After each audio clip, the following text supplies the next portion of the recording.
कधी झाला होता? तुमच्या पत्रात तुम्ही लिहिले 23 आणि 30 दोन्ही याच्यात हा निर्णय झालेला नाही. आता कोणाला काही प्रश्न विचारायचा असेल प्लीज विचारा. दुसरा तुम्ही मुद्दा मांडला आहे 500 कोटीच्या संदर्भातलं ते लेटर कुणी कुणाला लिहिलेलं आहे आणि त्यामध्ये जसं तुम्ही म्हणालात की गड तर त्याच्यामध्ये काही तपशील दिलाय की त्या जागा रिकाम्या सोडण्यात? नाही, त्या जागा मी वाचून पण दाखवते. त्याच्यात काय काय लिहिलेलं आहे. राज्य शासनाच्या विविध विभागांच्या योजनांबाबत सादरीकरण सन 2023च्या खरीप हंगामामधील कापूस व सोयाबीन उत्पादक शेतकऱ्यांना अर्थसहाय्याबाबत हा पहिला मुद्दा. ब आहे मुख्यमंत्री बळीराजा वीज सवलत योजनेबाबत. क आहे मुख्यमंत्री अन्नपूर्णा योजनेबाबत आणि ड आहे मुख्यमंत्री युवा कार्य प्रशिक्षण योजनेबाबत. हा आहे पहिला पेज नंबर 1 आणि पेज नंबर 2 मध्ये अतिरिक्त 500 कोटीचा निधी देण्यात यावा असं एक पत्र आहे.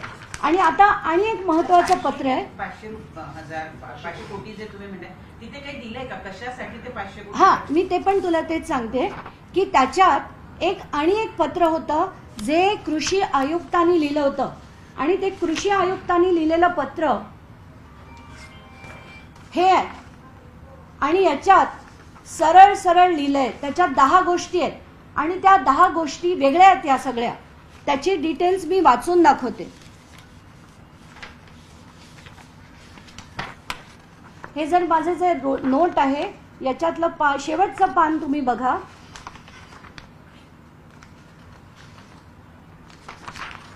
हे जे 500 कोटी अतिरिक्त मागण्यात आले होते त्यात पिवळे चिकट प्रकाश सापळे, सेंद्रिय आणि रासायनिक खते, बॅटरीवर चालणारे स्प्रेअर पंप, बियाणे प्रक्रिया यंत्र म्हणजे मॅन्युअल पण आणि इलेक्ट्रिक पण, स्पायरल ग्रेडर, सोयाबीन रिपर आणि नंतर multi crop crusher, multi electric boule आणि सोयाबीन स्टोरेजच्या ज्यूट बॅग हे वेगळे देण्यात आले. पण हे थांबवण्यात आलं होतं कारण याची मान्यता आत्ता देता येणार नाही असं स्पष्ट लिहिलेलं आहे आणि ही मान्यता हिवाळी अधिवेशनात आपल्याला देता येईल असं सांगण्यात आलं होतं. म्हणजे हे तर नव्हतंच, हे तर थांबवण्यात आलं होतं. मग हे सगळं इतकं खोटं बोलून की हा मंत्रिमंडळातला निर्णय आहे असं मंत्री लिहितो आणि पत्र पाठवतो आणि त्याच्यावर GR निघतो आणि हे केलं जातं. कारण ह्याच्यावर जर आठवते मी पहिल्या कृषी घोटाळ्यात सांगितलं होतं की मुख्यमंत्र्यांना कुठलाही निर्देश देण्याचे त्यांना अधिकारच नव्हते तरी मुख्यमंत्री आणि वित्तमंत्र्यांची सही घेऊन हे केलं गेलं होतं.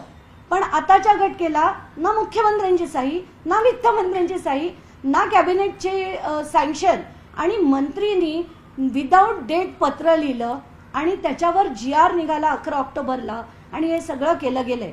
आता काय म्हणावं या मंत्र्याला आणि किती घोटाळेबाज आहेत. म्हणजे सुरुवात जर आपण बघितली दहशत, ऑफिस ऑफ प्रॉफिट, कृषी घोटाळा 1, कृषी घोटाळा 2 एवढं करून सुद्धा जर मुख्यमंत्र्यांनी आणि अजित पवारांनी यांना वाचवलं तर धन्य आहे त्यांची. आणि खरंच म्हणजे महाराष्ट्राच्या शेतकऱ्यांनी कुठलीही अपेक्षा या सरकारकडनं ठेवू नये एवढं मात्र नक्की. मंत्री किंवा मुख्यमंत्र्यांच्या सहमतीशिवाय GR निघाला असं तुम्ही म्हणताय केवळ धनंजय मुंडेंच्या पत्रावरती? बिलकुल. म्हणजे त्यांच्या दोघांच्या कुठे कॅबिनेट अप्रुव्हलच नाहीये. याच्यात आधी त्यांनी निदान ते पुटअप केलं होतं आणि त्याच्यावर वित्तमंत्र्यांची आणि मुख्यमंत्र्यांची सही होती. याच्यावर काहीही नाहीये. आत्ताच्या घटनेला म्हणजे मंत्रिमंडळाचं सँक्शनच नाहीये. असं असताना यांनी हे करणं कितपत योग्य आहे? 500 कोटी दिले गेले नाही पण त्यापूर्वीचे जे 200 कोटी वेगवेगळ्या वस्तू ते झाले ना झाले ते मी कन्फर्म केलं झालंय म्हणून. तर इतका मोठा हा घोटाळा आहे. पूर्वी तुम्ही कृषी वन घोटाळा काढला होता तो जवळपास 530 कोटीच्या जवळपासचा तो होता. नाही, तो 342 कोटीचा आधीचा होता आणि 200 कोटी ॲडिशनल. पण ते तेव्हा मला कन्फर्म झालं नव्हतं की हा झालाय की नाही. तर हा 200 कोटीचा जो ॲडिशनल होता तो हा आहे आणि तो कसा खोटा GR काढून बनवून घेतला गेला त्याचे आत्ताचे हे पेपर आहे. खोटा GR कारण त्याच्यावर कुठलीही कॅबिनेटचा नॉड नाहीये आणि त्यांनी त्याच्यात सरळ लिहिलंय. तुम्ही ते पत्र त्यांचं बघितलं ना तर त्याच्यात सरळ लिहिलंय की दिनांक 30 सप्टेंबर 24 रोजी झालेल्या मंत्रिमंडळ बैठकीत मी तुम्हाला मी कशाला तुम्ही ऑनलाईन बघा 23 तारखेची बघा आणि 30 तारखेची बघा. कुठेही एका शब्दाने तरी असं सँक्शन दिलंय का नाही हे तुम्ही व्हेरीफाय करा.